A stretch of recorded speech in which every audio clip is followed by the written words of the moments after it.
மறுபடியும் எங்களுக்கு நீங்கள் ஆட்சிக்கு கொண்டு வந்தால் நீட் தேர்வை நாங்கள் ரத்து செய்வோம். ஆமா, இப்படித்தான் போன டைம் நீட் தேர்வை ரத்து செய்வோம், நாங்க ஆட்சிக்கு வந்தா முதல் கையெழுத்து அதுதான் அப்படின்னு சொன்னீங்க. நீட் தேர்வு ரத்து செய்யல, ஒன்னும் ரத்து செய்யலையா? அது மத்திய அரசாங்கம் பார்க்க வேண்டிய வேலை தம்பி. மத்திய அரசாங்கம் பார்க்கணுமா? அப்புறம் ஏன் பொய்யான வாக்குறுதி கொடுத்து மக்களை புற முட்டாள வைக்கிறீங்க? மற்ற மக்கள் என்ன கோமாளியா? எங்களை என்ன நல்ல ஆப்பு வச்சு விட்டீங்களா? ஆப்பு பொய்யான வாக்குறுதிகளை கொடுக்கும் திமுகவை நாம் விரட்டி எடுத்து தாமரைக்கு வாக்களிப்போம், தாமரைக்கு வாக்களிப்போம். திமுக தம்பி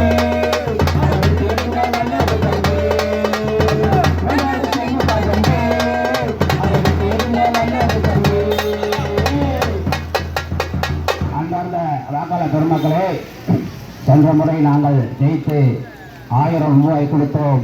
இந்த முறை வென்றால் நாங்கள் 2000 ரூபாய் தருவோம்.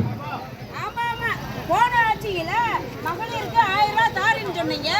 கொஞ்ச நாள்ல கேட்டா தகுதி இருக்கிறவங்களுக்கு மட்டும்தான் 1000 ரூபாய் தருவோம் சொன்னீங்க. எங்க மாதிரி மக்களுக்கு தகுதினா என்னன்னு எங்களுக்கு தெரியுமா? உங்களுக்கு என்ன தெரியும்னா எங்களை எதிர்த்து பேசாம இருக்கணும். ஆமா, விலைவாசி ஏறி போச்சு. கரண்ட் பில்ல கேட்டா கையில சாக்கடிக்குது. நாங்க என்ன பண்றது? இதெல்லாம் நீங்க கேட்கக்கூடாதுங்கிறக்கா தான் நாங்க இலவசமா ஃப்ரீ பஸ் உங்களுக்கு ஃப்ரீயா பஸ் விட்டுருக்கோம்ல. ஆமா ஆமா ஆமா, இலவசமா பஸ் விட்டுருக்காங்களா? கண்டக்டர் ஒரு பக்கம் வைறாரு, டிரைவர் ஒரு பக்கம் வைறாங்க.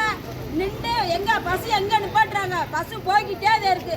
எங்களை மாதிரி மக்கள்லாம் அவதிப்படுத்திட்டு தான் கிடக்க வேண்டியதாயிருக்கு. என்ன செய்யறது? இலவசம் என்ற பெயரில் மக்களை ஏமாற்றும் திமுகவை விரட்டி எடுத்து மக்களுக்கு நல்லாட்சியை கொடுக்கும் தாமரைக்கு வாக்களிப்போம், தாமரைக்கு வாக்களிப்போம். இரண்டாவது திமுக தம்பி அதற்கு நல்லது தம்பி. இரண்டாவது திமுக தம்பி அதற்கு நல்லது தம்பி.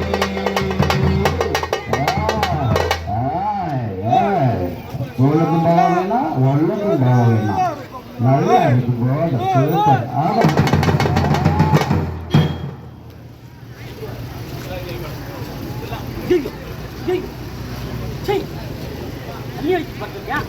என்ன பார்த்தா காலேஜ் படிக்கிற பையன் மாதிரி இருக்கானே.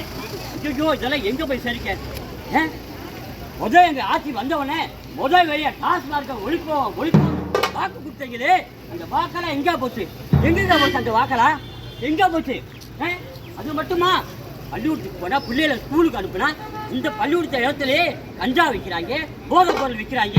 இதெல்லாம் சாப்பிட்டா வர தலைமுறை பூரா நாசமாக போயிடும். ஐயோ, இந்த ஆட்சிலாம் தேவையா? மாடலாட்சி மாடலாட்சி மாடலாட்சின்னு சொன்னீங்களே, இதுதான் உங்க மாடலாட்சியா?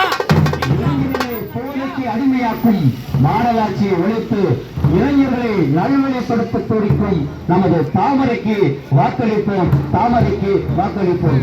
வேண்டாங்க திமுக தம்பி அதற்கு நல்லது தம்பி. வேண்டாங்க திமுக தம்பி அதற்கு நல்லது தம்பி. வேண்டாங்க திமுக தம்பி அதற்கு நல்லது தம்பி. நாங்கள் வெளிநாட்டிற்கு பயணம் செய்து பல ஆயிரம் கோடிகளை இங்கே மக்களுக்காக கொண்டு வந்திருக்கிறோம். நமது நாட்டில் இருக்கக்கூடிய இளைஞர்களுக்கு வேலை வாய்ப்பு அதிகரிக்கும். நீங்கள் வேலை இல்லாத சூழலை உருவாக்கி நாங்கள் சாதனை படுத்தியிருக்கிறோம். ஐயா, போன ஆட்சியில் அப்படித்தான் ஜெயிச்சு வந்தா எல்லாருக்கும் வேலை தர்றோம்னு சொன்னீங்க. அப்படித்தான் நம்பி இப்போ 2 டிகிரி முடிச்சிருக்கேன். நான் என்ன செய்யறேன்னு தெரியுங்களா? வீட்டு வீட்டுக்கா போய் சாப்பாடு டெலிவரி பண்ணிட்டு இருக்கேன். ஒரு வேலையும் இல்ல, வெட்டியும் இல்ல. இப்படி இருந்தா என்ன செய்யறது? இதுதான் உங்க ஆட்சியா? வேலை தர்றேன்னு சொன்னீங்களா? வேலை எங்க? ஒன்றும் கவலைப்படாத தம்பி, இந்த முறை நீ எங்களுக்கு வாக்களித்தால் கட்டாய வேலை வாய்ப்பு உறுதி. கட்டாய வேலை வாய்ப்பு உறுதியா? போன தடவை அப்படித்தான் சொன்னீங்க. ஒரு வேலையும் இல்லையே. படிச்சுட்டு சும்மா வெட்டியா வீட்டையெல்லாம் சுத்திட்டு இருக்கான். கேட்டா வெளியில